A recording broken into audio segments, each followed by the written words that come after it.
Welcome to Onslow County Today. I'm your host, Lisa Whitman-Grice, and we are so glad that you are joining us. Today we're going to be meeting with Lisa Ryder with Onslow County Keep Onslow Beautiful.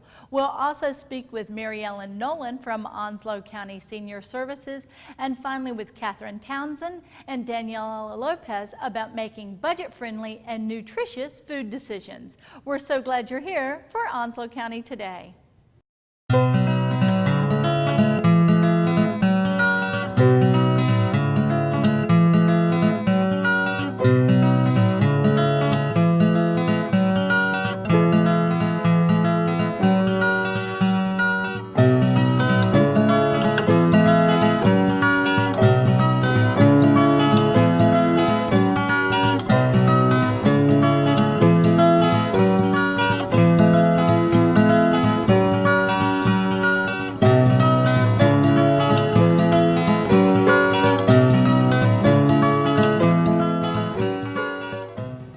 Welcome back to Onslow County Today, and joining us now is one of our favorite friends and guests, Lisa Ryder with Onslow County Solid Waste and Keep Onslow Beautiful. Lisa, welcome back. Thanks for having me. Lisa, you know, I've said this time and again, every time you join us, I learn something new. And you have spent your career being an educator about the environment and about, of course, what we always refer to as the 3 R's. And so today we'd like to kind of look at the state of things in Onslow County, the environmental conditions, but also you're going to give us some great advice on things that we can all do to make a difference. And these are not grand gestures. These are simple, everyday choices. And so we want to begin with kind of the state of what we're seeing in terms of litter and people's efforts. So if we kind of jump off there. Okay, so we've done a lot in Onslow County over the years to improve solid waste infrastructure, which is a very key into reducing litter.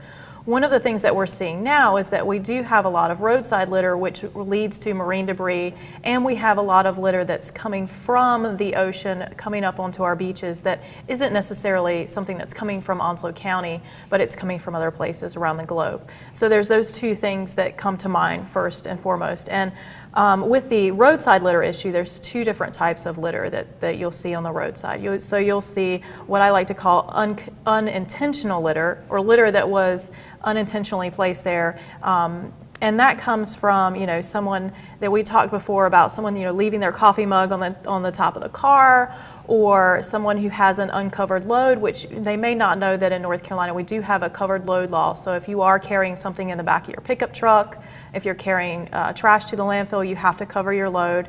And also, you know, improperly fitted trash hauling trucks and things like that. And also, you know, the thing is that we have way more people now in Onslow County.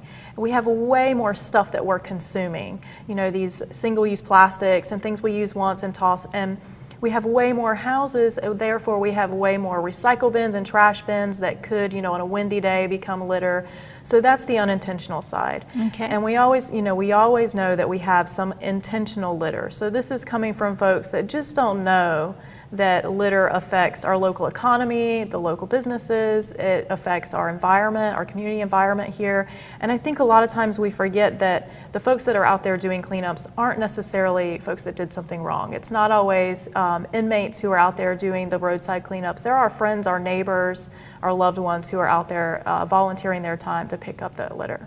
Well, you know, I want to first revisit this notion of intentional litter because we know that Keep Onslow Beautiful is now in its 40th year.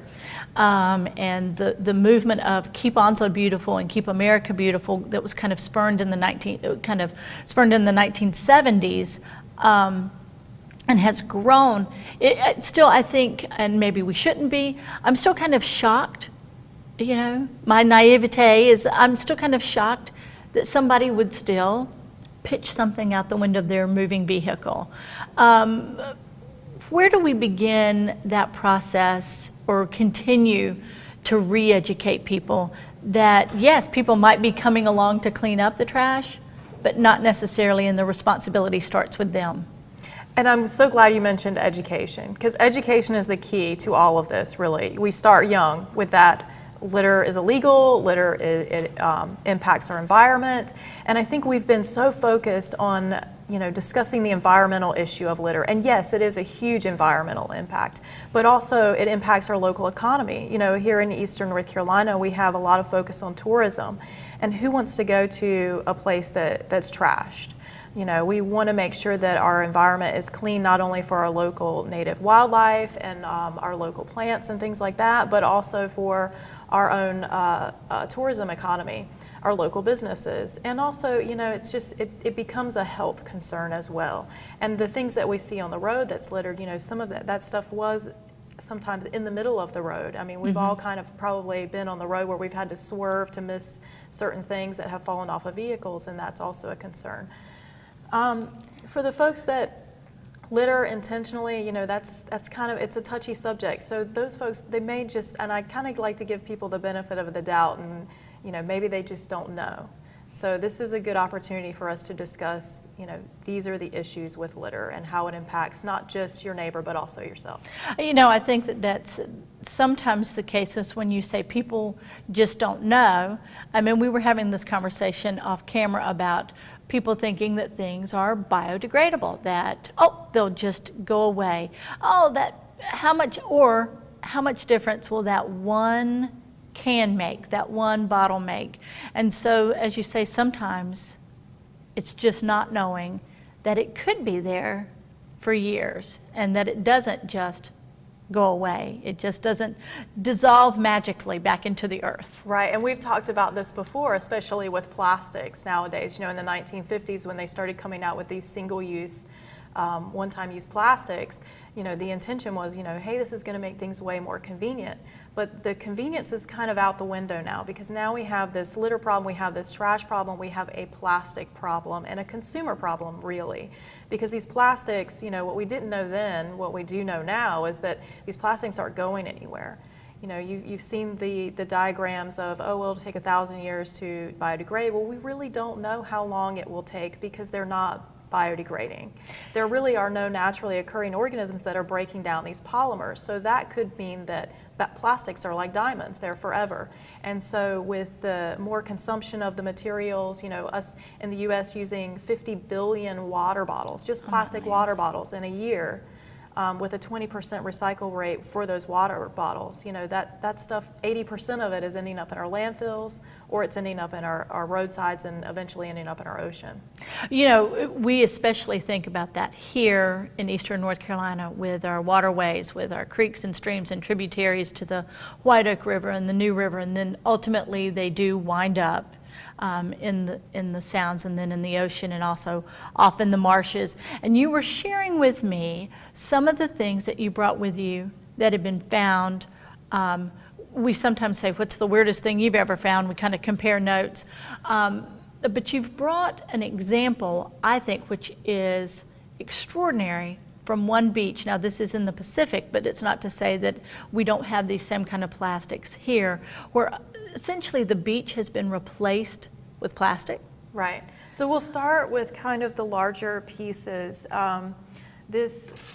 We've all kind of seen these before, right? These are plastic Mylar balloons. This has been in the environment for a little while, not long, and I actually usually come across quite a few of those after certain holidays, like Valentine's Day. This was found, I think, 3 days after Valentine's Day this year. And so you can tell this really resembles, and especially in the water, it very much resembles jellyfish, which is a main source of food life for some of our marine animals.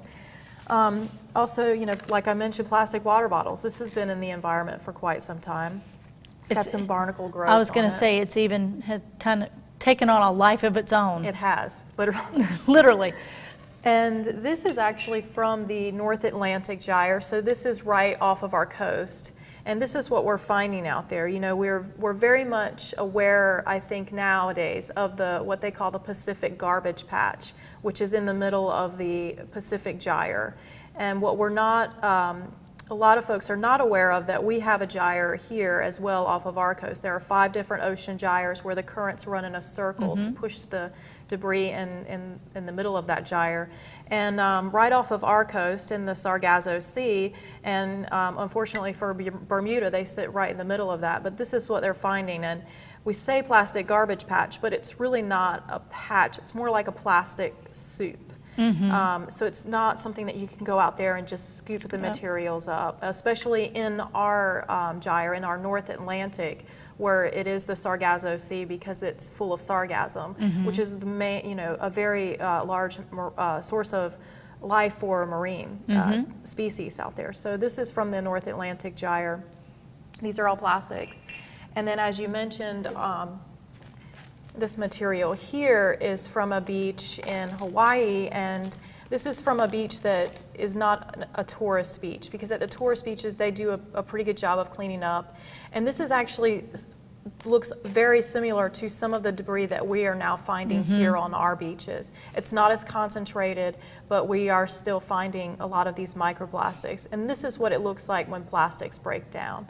I mentioned that they're not biodegradable, but they do photodegrade. So they will degrade, but they just break up into little pieces. What's concerning about that is that now they're small enough to where they can be ingested by smaller marine species.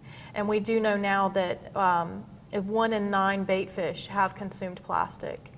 We do know that plankton, which is the bottom of the food chain, the main source of all marine life, is now consuming microplastics. And it's my understanding too that this goes beyond just these little fragments, that it becomes almost gelatinous, the plastics. It can be, and then that is also consumed, that it breaks down even smaller, but it's still consumed, and then is not just consumed by them, but ultimately consumed by those who eat fish. So yeah, as the higher up you go in the food chain, this is entering our food chain now.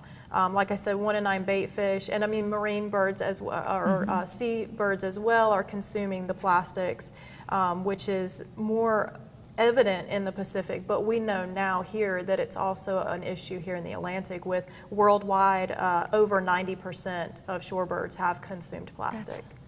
Now, we can sit here and talk about all of these things, and we see them and we think, well, this obviously has been a buildup of millions, of people who are consuming these things, using these things, disposing of things. It's taken years to accumulate, and it could seem a little overwhelming, Lisa, because this is what you live every day. How do you not get overwhelmed, and how do you know that you are that proactive voice to make a difference? Well, it is a little overwhelming, but there are certain choices that we can make as consumers to reduce the amount of debris that's out there on our roadsides. There are things that we can do to improve the situation that we currently have now through cleanups. And so I'm optimistic that we can turn things around. We certainly have the folks in our community that care enough, that are in this situation together, that we can turn things around. So what do we do? What do we do every day when we get up in the morning and we make a decision, what we're going to have for breakfast, what we're going to have for lunch, how we're going to get to work? What are those things? What are we going to wash our face with? So what are those decisions that we're going to make? What can we do, the little things, the everyday? I'm so glad you asked me that. So consumer decisions are the key to all of this. We as consumers have more power over the situation than anyone, because we are the ones who make the decision to buy the products. So I call it voting with your wallet.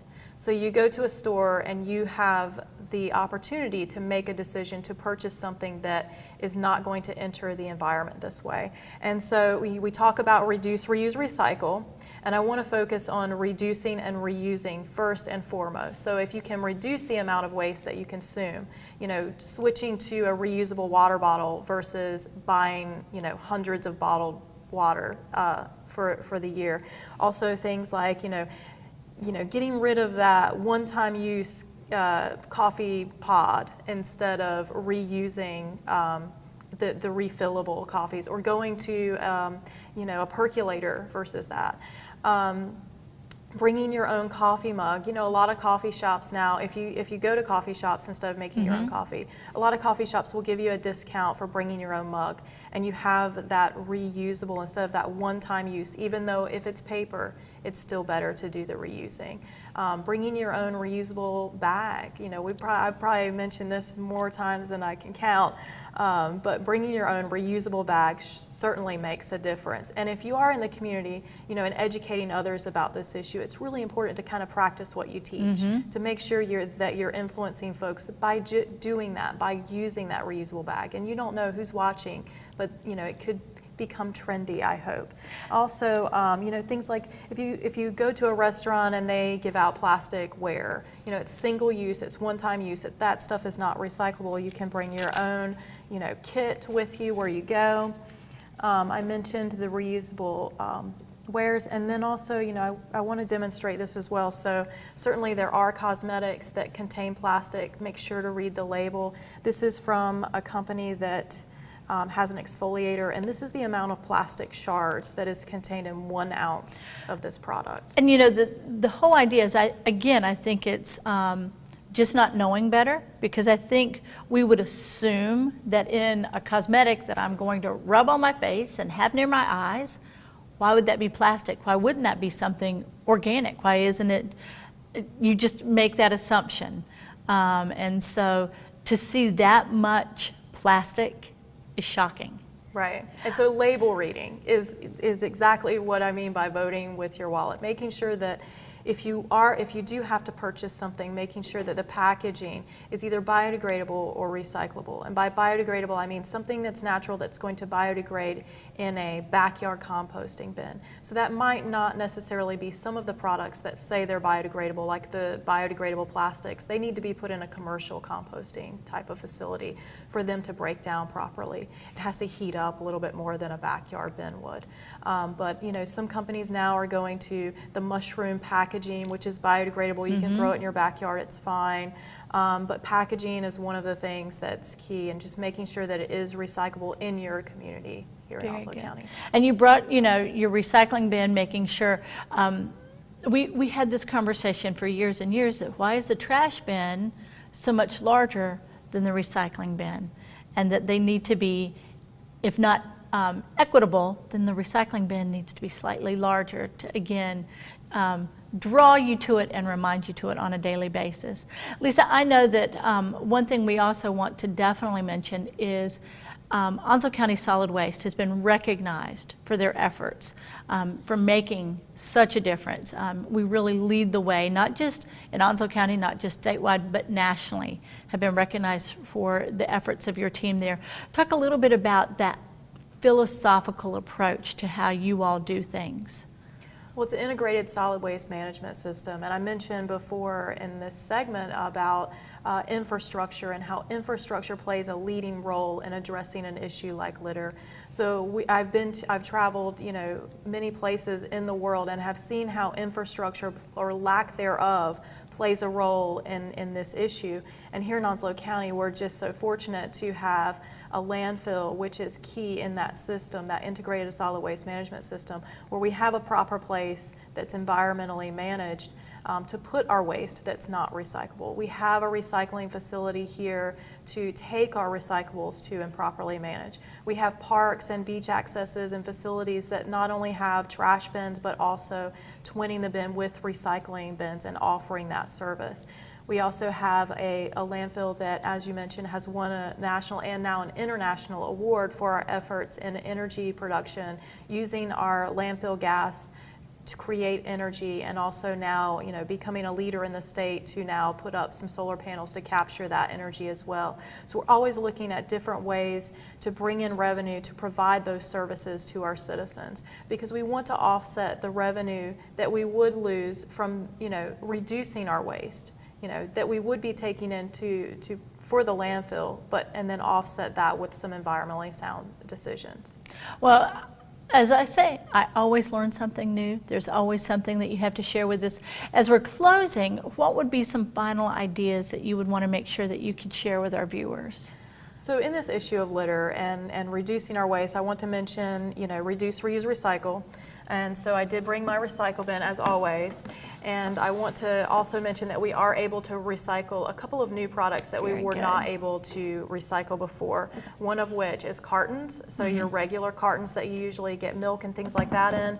Also now Tetra Pak material. So this is what we call Tetra Pak. It's also considered a carton. So any of these materials here are now going to be able to go in your recycle bin.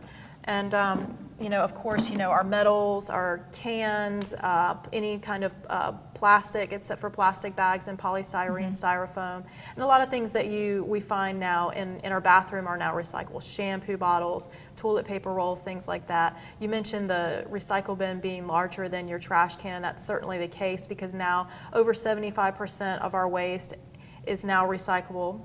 And that changes a little bit depending upon your household and who you have in your household, but that number can go as much as zero waste if you vote with your wallet and make really sound consumer decisions. And I also want to mention cleanups, because we always, when we talk about litter, we got to talk about cleanups. And I mentioned that it's our friends and neighbors who are out there doing these cleanups nowadays. And we at Keep Onslow Beautiful and the Onslow County Solid Waste Department, we have numerous volunteer opportunities throughout the year. We have several coming up, including our big beach sweep in May and the Earth and Surf Fest. And we encourage folks, our mission at Keep Onslow Beautiful is to engage citizens to go out and do these things, to engage the public, to take better care of our community environment. And so we don't necessarily want you to just go out and clean up when we have these events, but to go out and clean up and coordinate cleanups in your own neighborhood, your own beach that you like to go to and things like that. And if you do that, we certainly recommend using the Marine Debris Tracker app, which is a great free application on any smart device. And it kind of makes picking up trash fun. You can share the pictures of you with the trash you picked up. It goes into an international database where it's tracking the actual GPS location of that plastic bottle that you picked up. And it goes to continue the educational efforts in the community as well. Well, Lisa, you have brought us full circle. You have brought us full circle from the need for education to how we then, as volunteers, can help be part of the educational process. So thank you as always for your efforts. Again, always learning something new. And we'll see you, I'm sure, later on in the spring when we get closer to your big event, so we can make sure that you have lots of great volunteers out to join you. And just really thank you for really keeping Onslow County beautiful every day. Thanks for having me.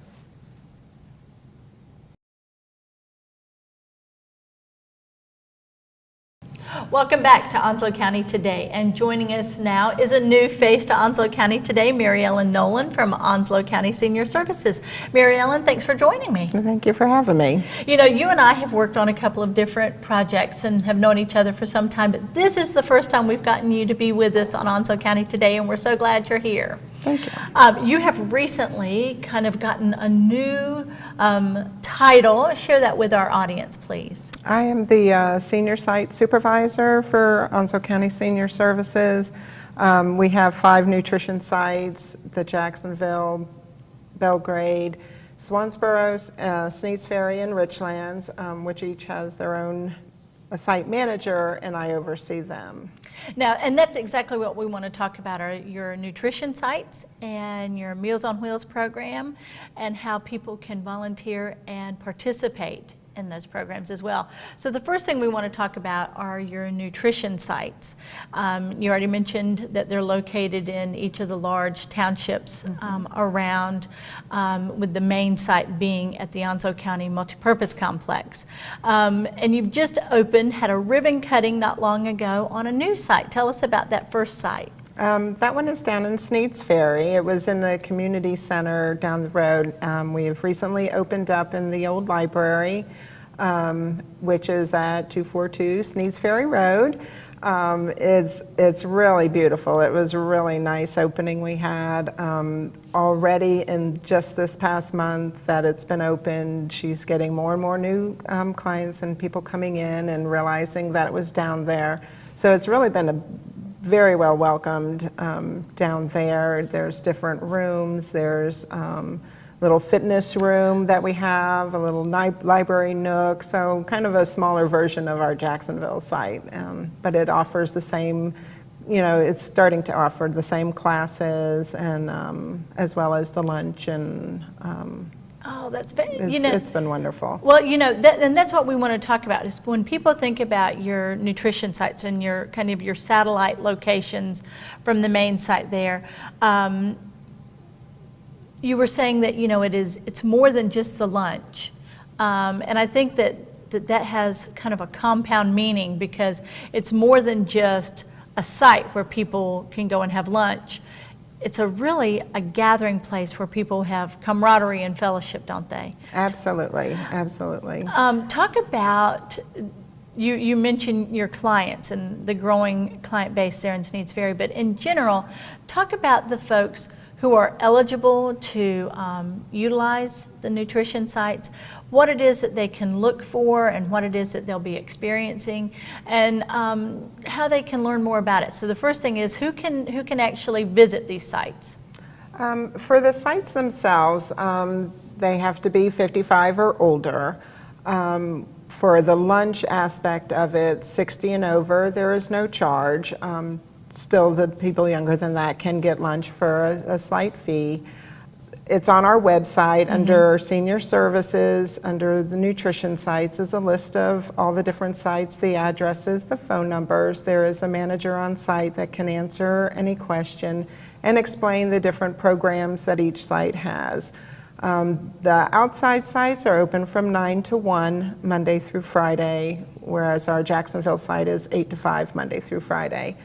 They can learn just by calling those numbers.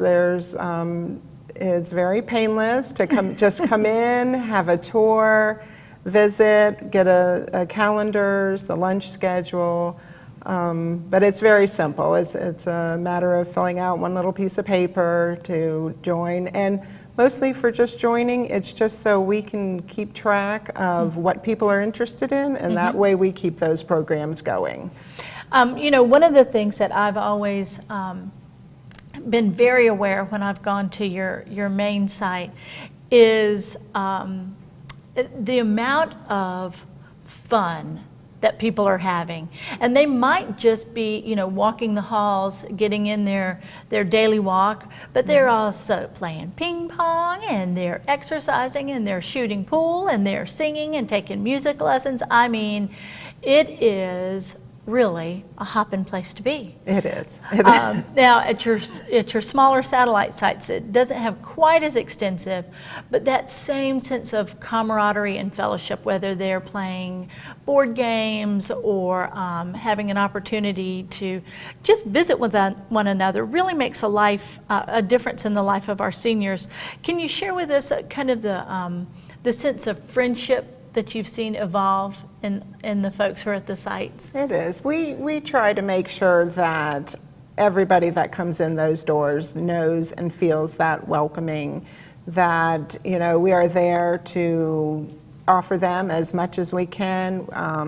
The site managers are just have done a really great job at making sure everybody knows that we're here we're going to have a good time, as well as learn things, because and we are getting better at offering more and more classes to the outside sites, and they have the same events for the most part during holiday times, and it's a fun place to be. And everybody's meeting new friends. It's coming there and meet new people and getting more involved and coming in and spending the mornings. Now, the other aspect of that is this notion of nutrition, that they're coming there for lunch.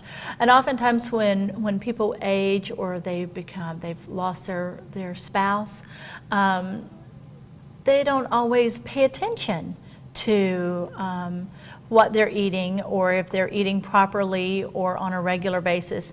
And this provides that regular meal as well. Talk a little bit about the nutrition aspect of it. Okay, our nutrition program, we do have a nutritionist that sets our menu. For each of the sites, it's the same menu. We also have a caterer that supplies those foods.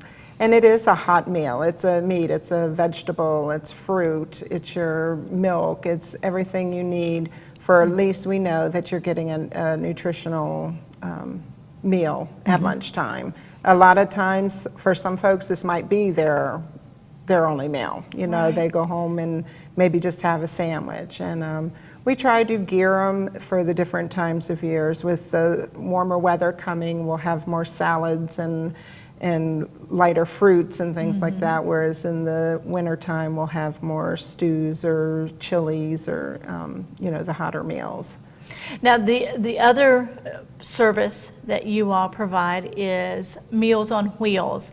And again, that is for those folks who can't come into your nutrition sites, who may be homebound for one reason or the other. Talk about the Meals on Wheels program. And the first thing we want to talk about is who is eligible for someone to receive a meal from that program. Okay, so to be eligible for the Meals on Wheels program, it is for 60 and older, like you said, homebound people for medical reasons or whatever, or a lot of times they live alone. If they do have somebody that lives with them, maybe that person is unable to, or not, just not able to fix that hot meal during the day. We do have, anybody can call in a referral if they see a friend, a neighbor, a family member that, is struggling with that, getting a good meal. They can just call and we can get them on our list. Unfortunately, we do have a waiting list. In Jacksonville, we do have, in the Onslow County, and just out of our Jacksonville site, we have 8 routes that go out with 7 to 8 people on each route. So it's a lot of meals going out there, so unfortunately we do have a waiting list. It's a good program. People don't just stop getting a meal, unless their situation changes, they're on that meal, that list. And one of the reasons you're here with us today is because you do have that waiting list and you need some volunteers. You need folks to help be Meals on Wheels drivers. And beyond that, I like to think of them as ambassadors for what you all do. Talk a little bit about the need for volunteers and how can someone volunteer with the Meals on Wheels program? Okay, yes, I'm so glad you asked, because the volunteers that we need for Meals on Wheels is a huge amount. Like I said, just out of Jacksonville, we need 40 people a week. Wow. And a lot of our drivers, they do maybe 1 day a week, some 2, but on an average they do 1. It's a very simple process. It's just an application. It does go through our Human Resources Department. They do a background check because they are going out to our clients' homes. And so it's the turnaround is within maybe a week. We can get them in. They do a short orientation with Human Resources. A lot of times we'll have them ride with a driver that's already doing it, just so they see how it goes. They can either ride with them or follow them. Well, it's, what I like to think about is it's also more than just a meal. Right, they are our eyes for us. They will call, if they get to somebody's home, and a lot of times people will call and say, I have a doctor's appointment and we won't be here today. And so we don't send their meal, but sometimes they don't call or they forget. And if the driver gets to the house and nobody is home or they're not answering, they will call us. And then we in turn will call the family member or emergency contact so that we can make sure that somebody's going to check on them. And it is a welcoming face for somebody that might be their only visitor during the day. So our drivers are always a kind face or a kind word, and just a very short visit. Yes, they're wonderful people. They to do this, and it's greatly appreciated.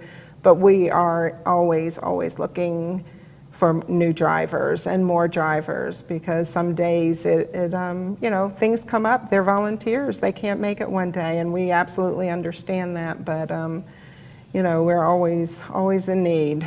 Well, so people can contact your office directly or go to your website to learn more, or go by your main office there at the Multipurpose Complex. They can actually go to any of the sites. Okay. All the sites have the volunteer applications. Oh, very good. Our Swansboro site is the only one that we do not supply Meals on Wheels, because there's another provider in that area that Okay. already does Meals on Wheels. So that's the only place that it doesn't go out of, but all the sites have the applications and can turn them in and get that process rolling. Well, When I think about Meals on Wheels, I have to think about my friend Frank.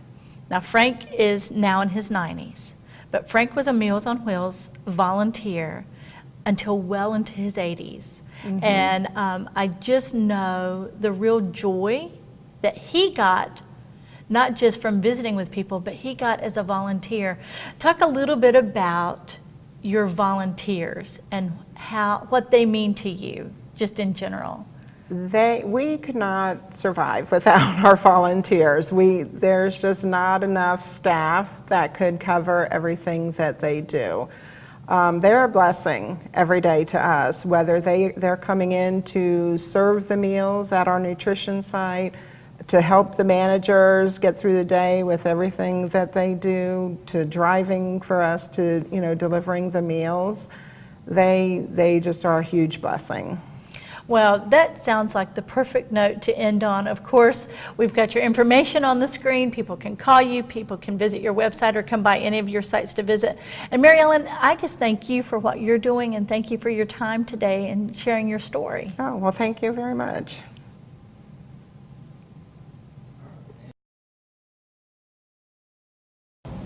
Welcome back to Onslow County Today, and I'm so pleased to introduce you to our guest today. We have Daniela Lopez with Onslow County Cooperative Extension and Catherine Townsend with the Onslow County Health Department. Thank you, ladies, for joining me. Thank you. Thank you. Now, earlier in the year, you all were our special guest at the Onslow County Museum when we did a program called You Cannot Live by Pizza Alone. And as much as we all would like to live by pizza alone, the point of the program was to introduce teens to the idea of making budget-friendly and nutritious decisions as they're preparing to go out on their own, so to speak. And the advice that you gave was so great that I was so happy that you agreed to come on today to share that advice, because it's really for teens and beyond, and youngers as well, about making sound, nutritious, and budget-friendly choices as we go through our day. So Catherine, I'd love to begin with you, because that's one of the things that you stressed over and over again, is that it's about choices and being knowledgeable about what you're eating every day. So share with us a little bit the idea of, and some of the things that you shared during the program that we did, about just how you make those right choices. Okay, yeah. So I just want to start by saying it's important to eat a nice, healthy, balanced diet and making those healthy choices so your body is functioning at full capacity, especially for teens and those college-age kids, or even us at work. It's important that we're feeding our body right so we have proper productivity, we can concentrate, and we feel great. And if we feel great, we're more likely to make those good choices. So part of making good choices is making sure that you're having a balance where you can have things like pizza and macaroni and cheese as long as you're having them with salad or broccoli or some nice grilled chicken, things like that. So one of the first parts of making good choices is having those foods available to you in your home, in your dorm room, in your apartment, wherever it may be. So one of the things I really talked about, especially for the kids, is to either go shopping with their families or kind of add a couple things onto the list where they'll know that they'll be around. They're healthy choices, so when mom and dad are out or you're home alone, you have to make a meal for yourself, you'll have something healthy. One of the things that the kids, I heard them say, and I don't know if you heard this or not, but you were talking about how you had gone to a Super Bowl party, and instead of, just standing by the pizza and eating, you had one slice of pizza. Well, there was a little buzz at one of the tables where they said, she only had one slice. How do that's a lot of self-discipline, but when you're having that one slice, you're supplementing with lots of other things, right? Yes. Oh yeah. I've got a big glass of water next to me because water's going to help fill you up, and I will have a salad or some kind of veggie, like a lot of times at parties they'll have veggie trays, things like that. I'll always fill half my plate with my veggies too. And that also is one of those choices, is the percentage and the proportion of what's on your plate as well. Mm-hmm. So when you're making that choice to fill your plate, you're making choices about what to fill it with. Exactly. Now, Daniela, we've talked a lot because you said, and you've talked about this, is that you struggled a little bit, like in your teens and college. And so you've made some big personal choices, not just about food, but also about exercise. And going back to Catherine's idea of balance, you balance what you eat with also a tremendous amount of physical activity. Talk a little bit about that. Yes, well, how you hear my accent is very strong. So I'm from Costa Rica, and I was telling the teenagers that it doesn't matter where you come from. Every place on the world you can struggle with having a healthy diet, and the reality, the reason is because fast food is everywhere, and it's actually more accessible than healthy food on these days.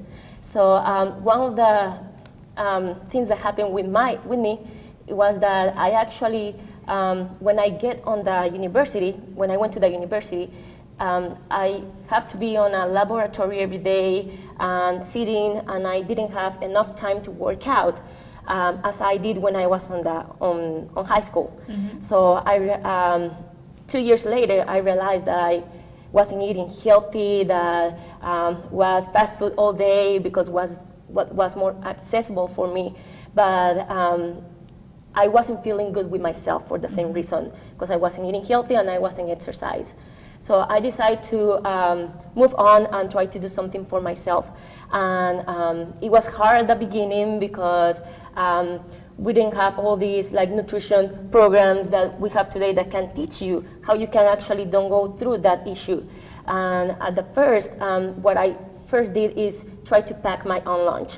So I realized that I didn't have to go outside, buy an unhealthy lunch, and I was doing two good things for myself, saving money and at the same time eating healthier too.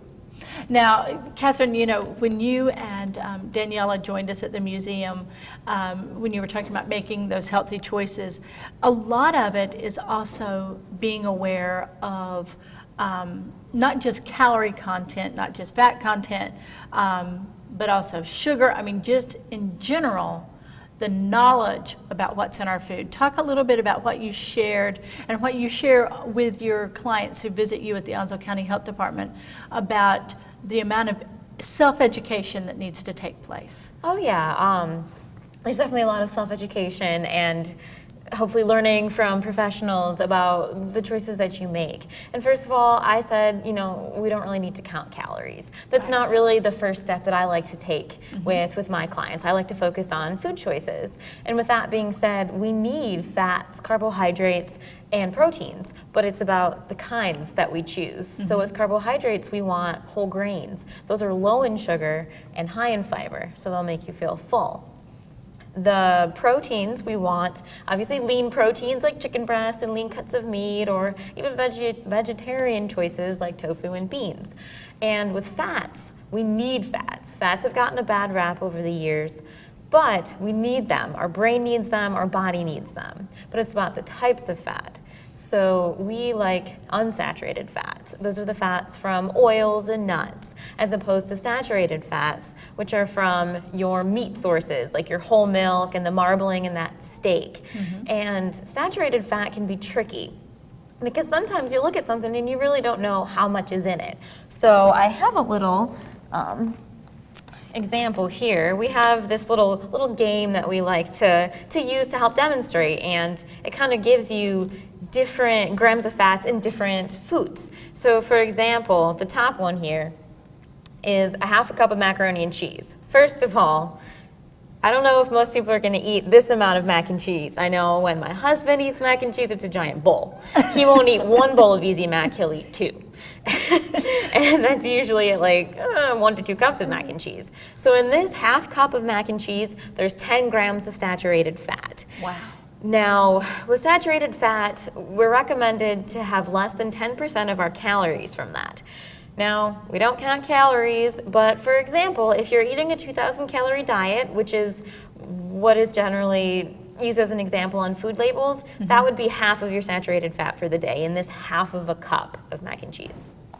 That is, again, kind of a surprise, I think, as folks are watching, to think, one, like you said, just this much.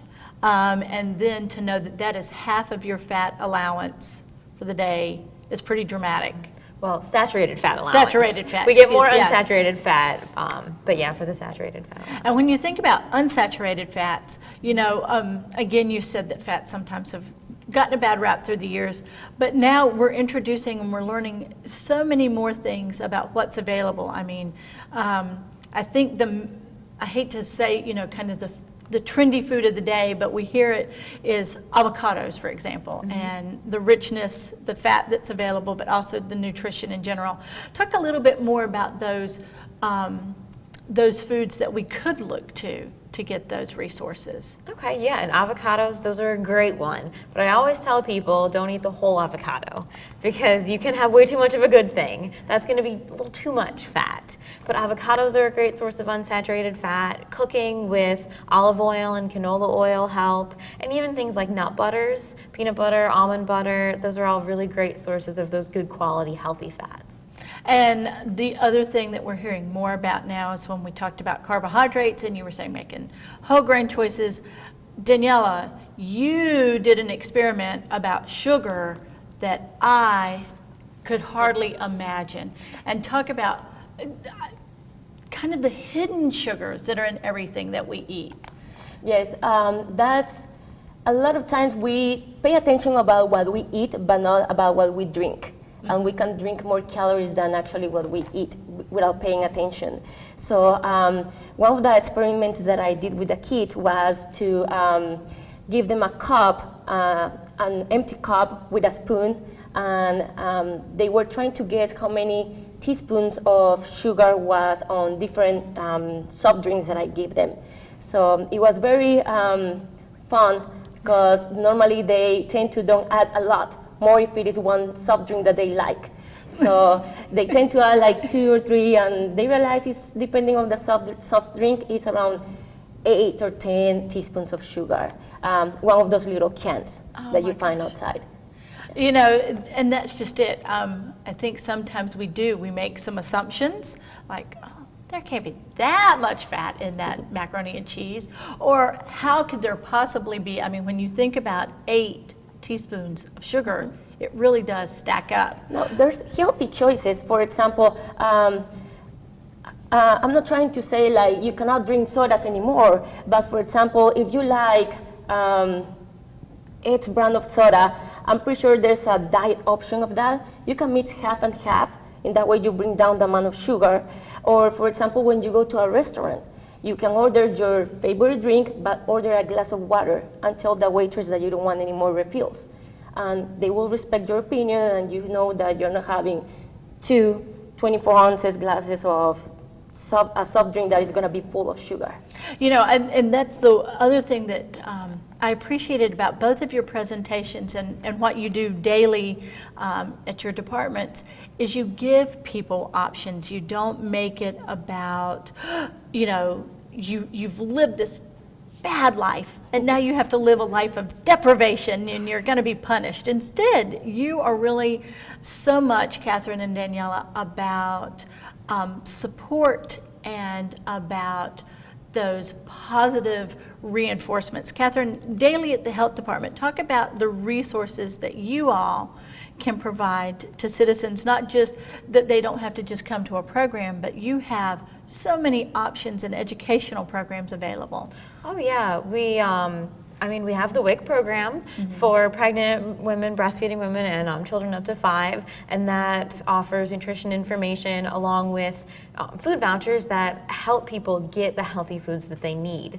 We also have a lot of programs in our health promotions department where people can get a referral from their doctor and they can actually come in to see me or my colleague, my supervisor, Katie, and we'll do one-on-one counseling for those people who have diabetes. We have a diabetes class where our wonderful RN Whitney teaches them all about medications and why you have to control your blood sugars. And we also have what we call the Diabetes Prevention Program. It's a CDC-run program, and our health educator, Kelly, runs that. And it's for people who have what we call pre-diabetes, where they're at risk for diabetes. And it's actually a year-long program, and she teaches them so much. And we're also working on kind of beefing up our social media. We have a Facebook account, we have Twitter, Pinterest, where we're really starting to try to give other resources electronically if people can't make it in. Absolutely.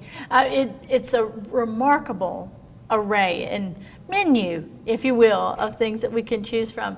Now, Danielle, I know one of the really cool things that you do, as well as providing educational programming, is to give people kind of little tips and tricks, easy things. You brought some examples with you today about how you can pack your own meals. And then I want to talk about some of your tricks that you use for fast food, because we all live on the go, and sometimes that's the only meal that we get as we're buzzing past that drive-through. So first, the tricks and tips that you have for making sure that what we have is keeping us fueled through the day. Yes, well, first of all, that's part of what I do every day. I teach my participants how they can use their week vouchers, how they can fix more meals in the house faster, easier, and in the same way how to save money. So talking about snacks, you find vending machines everywhere, and that's in a vending machine you won't find a healthy option. It's going to be very weird. And so it's better if you pack your own snacks in your house and then take them with you. You don't need to do it daily. For example, you can buy a big bag of almonds or any kind of nuts that you like, a big bag of dry fruits, and instead of buying those pre-packages, so you can actually do it in your own house, and maybe you want to add some cereal there, a healthy cereal that you like, and you can do it how you like it. And it's much less expensive than actually buying the pre-packaged bags at the grocery store. So mix up what you like, what's good for you, and maybe spend, a Sunday afternoon getting ready for the whole week. Exactly. Another option that I teach to my participants is you hear everywhere that for kids, you want to give them something healthy, so you give them like a granola bar or something to give them energy, more if they go to soccer teams or any kind of sports. You can do their own healthy energy bars in your house, and it's very, very inexpensive that way that you also do it. You can mix flavors, you can mix nuts in that way too. So that's another option. Now with, for example, peanut butter, it's full of healthy fats. So that's an option that you may want to have as a snack on the go. Now you can buy those pre-packages of peanut butter, or if you want to save even more money, you can buy a big can of peanut butter and do your own servings. And in that way you can take a couple of chips or crackers, whole wheat, hopefully, because it's healthier, and your peanut butter to give you some protein and energy for the day. So those are the options that I try to give to my participants. I always try to also give them options that they can use their week vouchers too, if they are week participants. If not, normally what we provide is healthy food, so I still give them those options. Now, you mentioned making your own snacks and fixing it all up, and we had an earlier guest on the show, Lisa Ryder, talking about reusables. So you're making two great choices. You're using your reusable containers. You're making your snack every week, so you're reducing your waste, and you've got those great treats to go as you can. And you even can use the same bag because over and over again, because if you just use it for the same snacks, you can still use the same simple bag. For example, cereals. Normally we tend to go for healthy cereals, but even if it is a healthy cereal, you can still incorporate a lot of calories and sugar if you don't control the portions. Right. A tip that I give to my participants all the time is when they buy their cereal, when they come home, just see what is the nutrition fact label, look for the serving size, and just make those servings on Ziploc bags. So that can actually teach also their kids to start to control portions and know that this is the right amount. It's not like just fill the bowl. Just fill it up to Yes. the top. And the last thing we want to talk about is you give some great advice for making fast food decisions, because when we are on the go, and that, that siren call of those French fries calls us in, we can make other choices when we go through the drive-through. Talk about that. Yes. Well, first of all, fast food restaurants, they control what is a portion for us. And they try to give us an option that sounds less money, but actually it's more calories. But they don't say that part, that it's more calories. They tell you maybe just 90 cents or 50 cents to make your combo larger. So it's less than $1. That's what you hear, but you don't see the amount of calories that you're adding, sugar, trans fats, and the rest. So if there's one of those days that you want French fries, so go for the French fries, don't go for the combo. Okay. Or maybe you want the hamburger. Okay, go for the hamburger, don't go for the combo. Okay, now if you're going because your kids want to go to one of these fast food restaurants, there's always healthy options that you can do for yourself. You can split a combo if you're with someone else. In that way you will eat your hamburger, fries, soft drinks, but if you split it, it's gonna be less calories, much less calories. The other option is that you can go for kids menus, because kids menus normally are gonna be less expensive and are gonna give you a right portion and the right size. So besides that, on kids menus, you have the option to go for fruit instead of fries, 1% milk instead of a soda, or even water instead of a soda. So there's always good options when you go to a buffet, for example. Okay, sounds very hard to make a good option on a buffet, but if you start with a salad first and go low with the dressing, try to find dressings that are not like creamy, that's gonna fill you a little bit first. And then what you can do is continue with vegetables and make sure that at least half of your plate is gonna be vegetables and then some fruits too. What I'm hearing you both say is it's not about deprivation. It's not about a rigid structure about, like you said, Catherine, we don't start with counting calories, we start with food choices. And finally, it's about education, which is what you both do every day. Catherine, if you wanted to give, and we don't want to just be in the quick tip business, but if you wanted to give some good beginning foundations for folks who are looking to make those better choices, what would you tell them?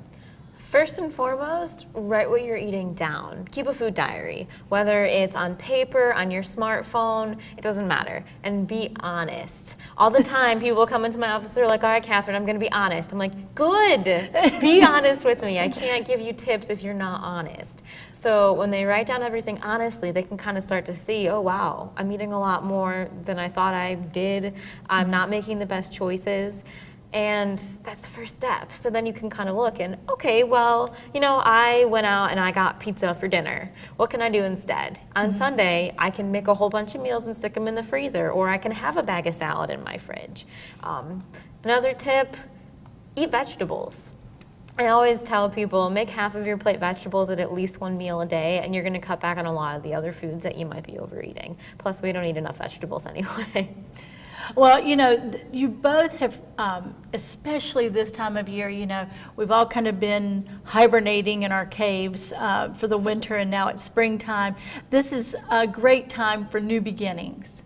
And the foundations that you've both given us, the tips and the insight and the education has been terrific. I thank you for coming to the museum and giving a tip to all of our great teens who were there, but also for coming on today on Onslow County Today and sharing it with us.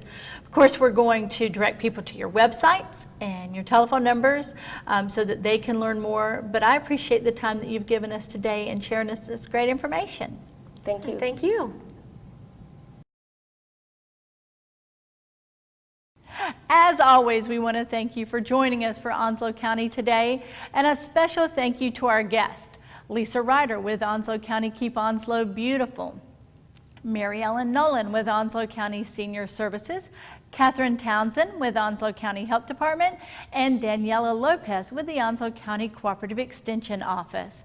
Of course, this whole edition of Onslow County Today has been about making great decisions, great choices, and giving back to the community. It is now springtime in Onslow County, a time for new beginnings and a great time to get out and explore your Onslow County Today.